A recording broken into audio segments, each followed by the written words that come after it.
Assalamualaikum warahmatullahi wabarakatuh. Saya Dilaina Rahma dengan NIM 120220123 dari kelas R2 dari Prodi Perencanaan Wilayah dan Kota. Kemudian untuk mata kuliah perencanaan kawasan strategis, saya akan mempresentasikan mengenai kawasan ekonomi khusus Bitung dengan dosen pengampu Pak Asirin. Kemudian beberapa daftar isinya, yang pertama ada teori neoklasik, teori Keynesian, dan juga teori klaster. Yang kedua, definisi kawasan strategis ekonomi khusus Bitung. Yang ketiga, ada gambaran kawasan strategis ekonomi khusus kawasan industri. Kemudian yang keempat ada gambaran kawasan strategis ekonomi khusus Bitung. Kemudian yang kelima ada gambaran rencana dan pengelolaan kawasan strategis khusus Bitung. Yang keenam ada ulasan kritis, ketujuh ulasan agenda kebijakan, dan juga yang kedelapan ada agenda penelitian masa depan. Kemudian kita akan membahas mengenai kawasan ekonomi khusus kawasan industri Bitung. Yang pertama, ada landasan teoritis mengenai teori neoklasik. Teori neoklasik ini berpendapat bahwa pertumbuhan ekonomi itu bersumber pada penambahan dan perkembangan faktor-faktor yang mempengaruhi penawaran agregat, di mana teori pertumbuhan neoklasik ini pertama kali dikemukakan oleh dua orang ekonom, yaitu Robert Solow dan juga Trevor Swan. Di mana teori pertumbuhan ini juga menekankan bahwa perkembangan faktor-faktor produksi dan kemajuan teknologi merupakan faktor penentu dalam pertumbuhan ekonomi. Menurut teori neoklasik ini nih, dia ngebagi jadi 3 jenis input yang berpengaruh dalam pertumbuhan ekonomi. Yang pertama tuh ada pengaruh modal dalam pertumbuhan ekonomi, yang kedua ada pengaruh teknologi dalam pertumbuhan ekonomi, dan yang ketiga ada pengaruh angkatan kerja yang bekerja dalam pertumbuhan ekonomi. Kemudian teori neoklasik ini memiliki pandangan dari sudut yang berbeda dari teori klasik, yaitu dari segi penawaran. Kemudian yang kedua ada teori Keynesian, di mana Keynesianisme atau ekonomi ala Keynes atau teori Keynes itu tuh merupakan suatu teori ekonomi yang dimana didasarkan pada ide ekonom Inggris pada masa 100 tahun ke-20 oleh John Maynard Keynes, di mana teori ini nih ngepublikasiin suatu ekonomi campuran, yang mana benar bahwa suatu negara maupun sektor swasta itu memegang peranan yang penting. Kebangkitan ekonomi Keynesianisme ini menandai akhirnya dari era ekonomi laissez-faire, di mana suatu teori ekonomi yang berdasarkan pada keyakinan bahwa pasar dan sektor swasta mampu berjalan sendiri tanpa campur tangan negara. Di mana kesimpulan utama dari teori ini yaitu bahwa nggak benar ada kecenderungan otomatis untuk menggerakkan output dan lapangan pekerjaan ke kondisi full employment atau lapangan kerja penuh, di mana kesimpulan ini nih bertentangan dengan prinsip ekonomi klasik seperti ekonomi supply side yang menganjurkan untuk tidak menambah peredaran uang di warga untuk menjaga titik keseimbangan di titik yang ideal. Kemudian, ada yang ketiga, yaitu teori klaster, di mana konsep yang dikembangkan oleh Porter ini memiliki tujuan untuk menjelaskan peran dan dinamika konsentrasi geografis atau klaster industri dalam ekonomi nasional dan kontribusinya terhadap pertumbuhan produktivitas dan daya saing perdagangan. Di mana konsep ini nih dikembangin oleh Porter yang dilatar belakangi dari lambatnya pertumbuhan ekonomi di Amerika Serikat dan juga adanya tekanan krisis ekonomi. Di mana menurut Porter itu tuh pendekatan tradisional atau kebijakan industri untuk pembangunan ekonomi udah nggak berfungsi lagi. Di mana pendekatan tradisional yang dimaksud ada tiga. Yang pertama, perbaikan lingkungan dan iklim bisnis bersaing secara agresif untuk investasi dan pabrik baru. Kemudian yang kedua tuh ada pembangunan industri berteknologi tinggi. Kemudian yang ketiga, pembangunan pertumbuhan yang tinggi dengan cara investasi pada infrastruktur dan proyek kawasan industri. Di mana Porter itu mengklaim bahwa cara pandang dengan kebijakan klaster merupakan cara pandang baru dibandingkan dengan cara pandang lama yang cuma fokus tuh pada kebijakan industri.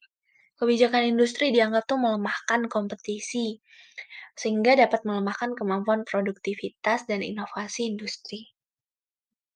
Kemudian, untuk selanjutnya ada kawasan ekonomi khusus, di mana kawasan ekonomi khusus itu merupakan kawasan dengan batas tertentu dalam wilayah hukum Negara Kesatuan Republik Indonesia yang ditetapkan untuk menyelenggarakan fungsi dengan manfaat perekonomian tertentu. Tujuan utama dari pengembangannya itu menciptakan pertumbuhan ekonomi, pemerataan pembangunan, dan peningkatan daya saing bangsa. Kawasan ekonomi khusus ini tuh dikembangin melalui penyiapan kawasan yang punya keunggulan geoekonomi dan juga geostrategi, dan juga memiliki fungsi untuk menampung kegiatan industri, ekspor, impor, dan juga kegiatan ekonomi yang lainnya, yang memiliki nilai ekonomi yang tinggi dan juga memiliki daya saing internasional. Diharapkan dengan adanya kawasan ekonomi khusus ini, pembangunan kemampuan dan daya saing ekonomi pada level nasional melalui industri dan pariwisata itu bisa bertambah. Kemudian pada tahun 2023 ini, terdapat 20 kawasan ekonomi khusus di Indonesia dengan rincian sebagai berikut. Berikut merupakan peta sebaran kawasan ekonomi khusus yang ada di Indonesia. Kemudian, ada juga kelembagaan dan pengelolaan kawasan ekonomi khusus, di mana kerangka kelembagaan penyelenggaraan Dewan Nasional Kawasan Ekonomi Khusus ini bertanggung jawab kepada Presiden Republik Indonesia dengan rangka membantu pelaksanaan tugas fungsi Dewan Nasional yang dibentuk oleh Sekretariat Dewan Nasional Kawasan Ekonomi Khusus dan tim pelaksana Dewan Nasional Kawasan Ekonomi Khusus. Kemudian untuk Dewan Nasional Kawasan Ekonomi Khusus ini melalui keputusan Presiden nomor 8 tahun 2010 yang diketuai oleh Menteri Koordinator Bidang Perekonomian dan beranggotakan Menteri Keuangan, Menteri Bappenas, Menteri Perdagangan, Menteri Perindustrian, Menteri Dalam Negeri, Menteri Perhubungan, Menteri PUPR, Menteri Ketenagakerjaan, dan juga Kepala BKPM.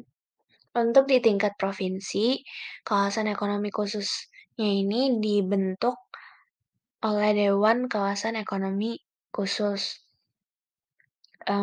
Untuk mendukung Dewan Kawasan Provinsi ini dibentuk Sekretariat Dewan Kawasan Ekonomi Khusus Provinsi. Untuk di tingkat kabupaten atau di tingkat kawasan dibentuk Administrator Kawasan Ekonomi Khusus yang memiliki fungsi sebagai PTSP di kawasan. Kemudian ada juga definisi kawasan ekonomi khusus kawasan industri, di mana kawasan ekonomi khusus industri ini, zona industrinya diperuntukkan untuk kegiatan industri yang mengolah bahan mentah, bahan baku, bahan setengah jadi, barang setengah jadi, barang jadi, serta agroindustri yang memiliki nilai lebih tinggi untuk penggunaannya.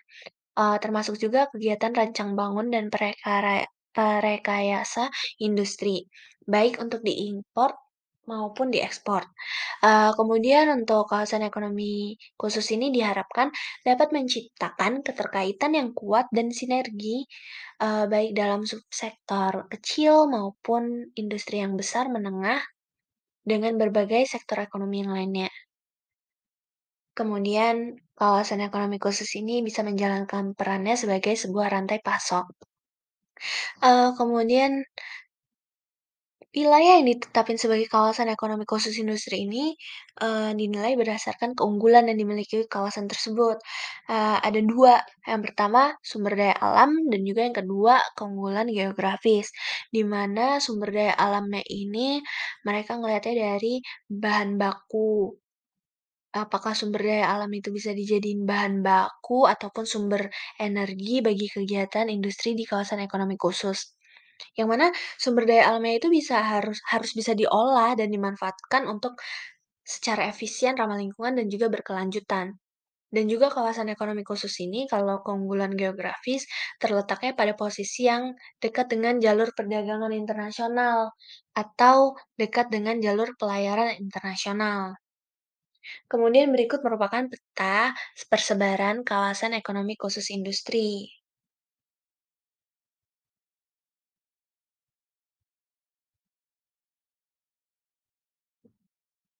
Kemudian berikut merupakan lokasi dari kawasan ekonomi khusus industri Bitungnya. Kemudian untuk Bitung sendiri merupakan kota potensial yang terletak pada koridor ekonomi Sulawesi, di mana dari Bitung ini sendiri punya batas wilayah administratif Bitung di utara berbatasan dengan Kecamatan Likupang dan Laut Maluku. Untuk di bagian timur ada Selat Lembeh, yang di bagian selatan berbatasan sama Laut Maluku dan Samudra Pasifik. Untuk di bagian barat berbatasan sama Kecamatan Kauditan. Kota Bitung sendiri ini punya luas 30.400 hektar yang meliputi Kecamatan Bitung Selatan, Bitung Tengah, Bitung Barat, Bitung Timur, dan juga Bitung Utara. Kemudian ada juga definisi kawasan khusus ekonomi khusus Bitung. Kawasan ekonomi khusus Bitung ini berlokasi di Provinsi Sulawesi Utara yang juga ditetapkan melalui peraturan pemerintah nomor 32 tahun 2014, yang mana kawasan ekonomi khusus Bitung ini memiliki lokasi yang sangat strategis dan juga merupakan pintu gerbang ekonomi ke negara-negara di Asia Pasifik. Di mana aksesibilitas itu didukung dengan adanya pelabuhan hubungan internasional Bitung, yang mana sebagai hubungan perdagangan bagi kawasan timur Indonesia. Yang cuma berjarak 44 kilometer dari ibu kota Manado, kawasan ekonomi khusus Bitung ini dapat diharapkan menjadi pusat pertumbuhan dan distribusi barang serta penunjang logistik di kawasan timur Indonesia. Dengan total seluas 534 hektar, kawasan ekonomi khusus Bitung ini berbasis pada komoditas daerah Provinsi Sulawesi Selatan. Karena sebagai salah satu penghasil ikan yang terbesar, kawasan ekonomi khusus Bitung ini berfokus pada pengelolaan perikanan untuk menghasilkan komoditi ekspor berkualitas internasional. Selain perikanan juga mereka mengelola industri kelapa dan turunannya, serta memiliki pasar yang sangat luas. Kemudian, untuk kawasan ekonomi khusus Bitung, landasan hukumnya memiliki Peraturan Nomor 32 Tahun 2014, kemudian Badan Usaha Pembangun dan Pengelolanya itu dari PT Membangun Sulut Hebat, area yang sebesar 534 hektar, dengan kegiatan utamanya ada 3. Yang pertama industri pengelola kelapa, yang kedua industri pengelolaan perikanan, yang ketiga logistik. Kemudian untuk target investasinya di tahun 2025 yaitu 32,89 triliun.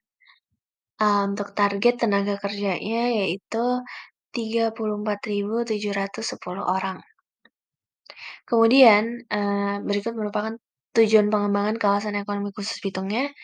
Berdasarkan potensi wilayah dan keunggulan geostrategis, kawasan ekonomi khusus Bitungnya diharapkan mendorong hilirisasi dan mendongkrak daya saing sektor perikanan, agro, farmasi, dan diproyeksikan dapat menarik investasi sebesar 32,89 triliun dan diproyeksikan dapat menyerap tenaga kerja sebesar 34.710 tenaga kerja hingga tahun 2025. Kemudian untuk gambaran umum kawasan ekonomi khusus Bitung, kawasan ekonomi khusus Bitung ini sendiri memiliki potensi wilayah dan keunggulan geostrategis yang diharapkan dapat menarik investasi sebesar 32,89 triliun. Dan kawasan ekonomi khusus Bitung ini memiliki keunggulan geostrategis dengan letak lokasinya yang strategis sebagai pusat pertumbuhan serta pusat distribusi barang dan penunjang logistik di kawasan timur Indonesia serta memiliki akses internasional khususnya ke BIMP, IEGA, AIDA, Asia Timur dan Pasifik. KEK Bitung ini dilalui oleh jalur pelayaran internasional ALKI 3, yang mana dilayari oleh kapal-kapal kontainer dan juga tanker berkapasitas besar.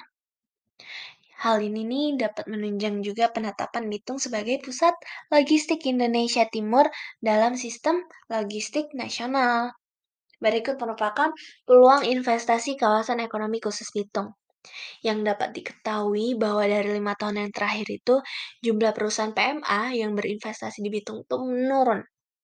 Penurunan ini nih disebabkan karena adanya perusahaan yang merugi, pemicunya karena daya dukung listriknya nggak mencukupi dan juga nggak bisa bersaing dengan perusahaan sejenisnya. Tapi pada tahun 2014 terdapat 17 perusahaan PMA, satu sektor primer, 12 sektor sekunder, dan 3 sektor tersier yang berinvestasi di Bitung. Kemudian untuk nilai investasi PMA yang mengalami penurunan, iklim investasi di Bitung tuh dirasa belum dapat menguntungkan bagi investor. Sedangkan investasi PMDN sejak 5 tahun yang terakhir itu malah meningkat. Peningkatan investasi PMDN ini nih dikarenakan situasi usaha yang semakin kondusif. Diketahui bahwa investor pada sektor PMDN itu merasakan bahwa Bitung itu tuh udah memiliki kapasitas untuk dijadikan tempat usaha. Kemudian berikut merupakan peluang investasi kawasan ekonomi Bitung di zona logistik dan juga zona industri. Di mana zona logistiknya sendiri tuh ada kayak pergudangan, trade center, open storage yard, full station, instalasi pengolahan air bersih, instalasi pengolahan air limbah, public transport station. Kemudian untuk zona industrinya sendiri, industri kelapa, industri farmasi, industri perikanan.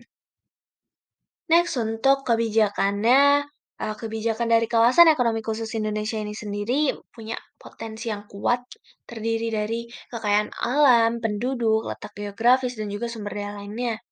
Yang mana potensi ini merupakan modal yang bisa dijadikan untuk mempercepat pertumbuhan ekonomi.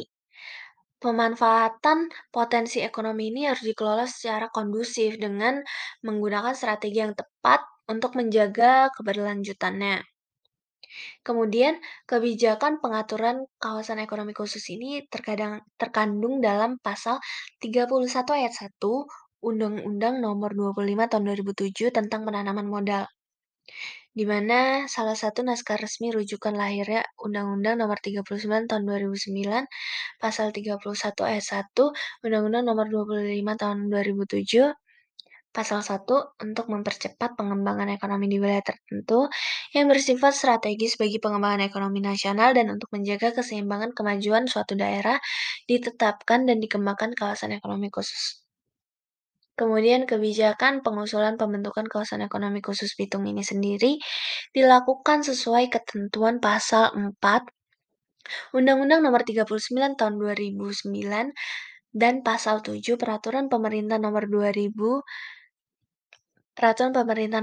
Tahun 2011 tentang penyelenggaraan kawasan ekonomi khusus, di mana pengusulan pembentukan kawasan ekonomi khusus Bitung ini diajukan kepada Dewan Nasional Kawasan Ekonomi Khusus, di mana pengajuan ini nih dilengkapi dengan persyaratan pengusulan kawasan ekonomi khusus pada pasal 6 ayat 2 Undang-Undang Nomor 39 Tahun 2009 dan pasal 22 ayat 2 Peraturan Pemerintah Nomor 2 Tahun 2011 yang mana telah diubah sebagai Peraturan Pemerintah Nomor 100 Tahun 2012.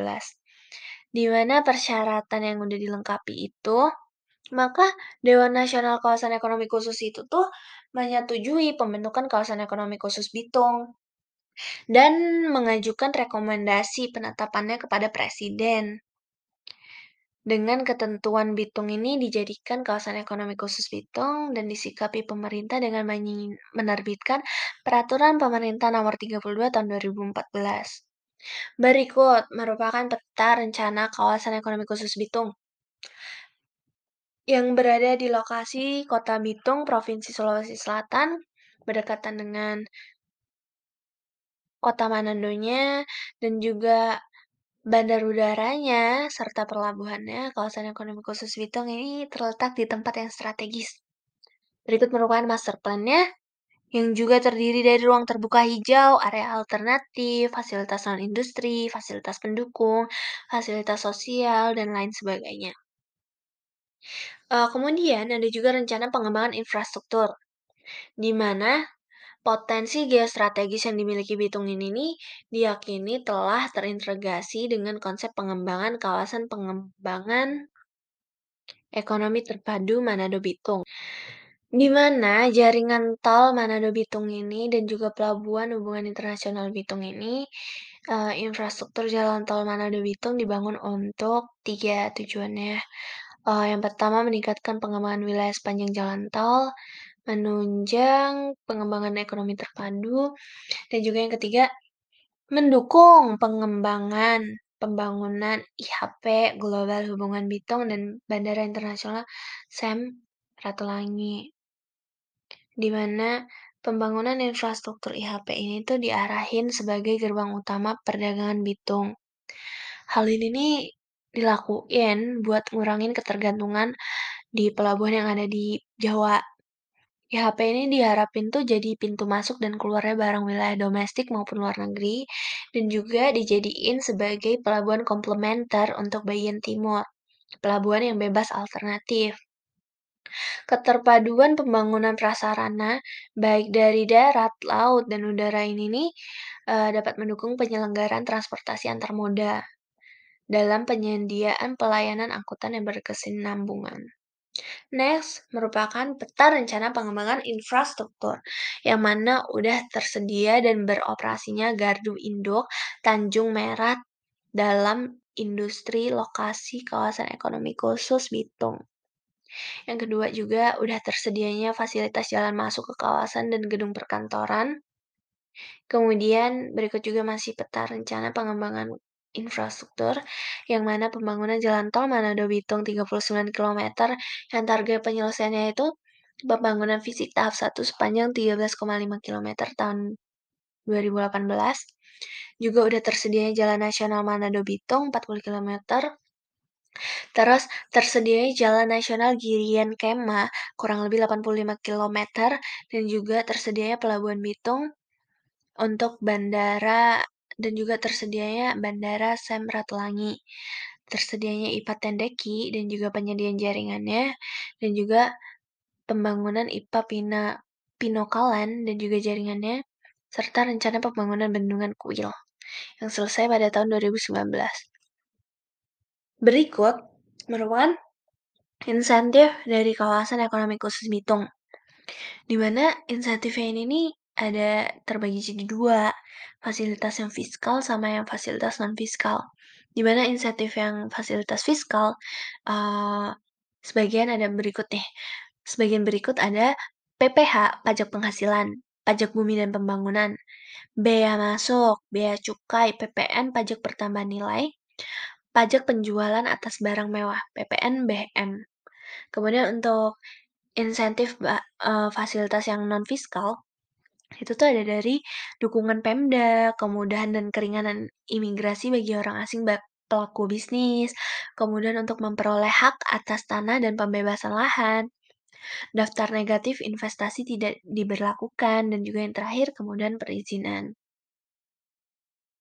Kemudian untuk insentif kawasan ekonomi khusus Bitung yang juga diketahui bahwa zona prioritas pengembangan kawasan ekonomi khusus meliputi pengolahan, logistik, industri, pengembangan teknologi, pariwisata, dan energi, baik ekspor maupun kemudian dalam negeri, yang mana diselenggarakan untuk menjadi stimulus terhadap pertama, PDRB, yang kedua penghematan devisa, yang ketiga penambahan lapangan kerja, dan juga yang keempat penambahan pendapatan pajak. Kemudian, untuk peluang pengembangan kawasan ekonomi khusus Bitung ini sendiri itu ada tiga. Yang pertama, zona industri kelapa, kedua, zona industri farmasi, dan juga yang ketiga, zona industri perikanan. Yang pertama, untuk zona industri kelapa sendiri itu, produk dari turunan kelapa butirnya itu tuh dihasilkan pemisah sabut dan sabut kelapa yang diolah menjadi koko fiber atau koko dust. Kemudian untuk produk turunan kelapanya yang dibelah bisa menghasilkan air kelapa dan nata de coco. Juga dengan menggunakan pemisahan daging, kelapa belahnya tuh dihasilkan daging kelapa yang kemudian diolah menjadi VCO dan SVO. SVO itu merupakan bahan baku dari diesel. Kemudian untuk batok kelapanya diolah menjadi briket.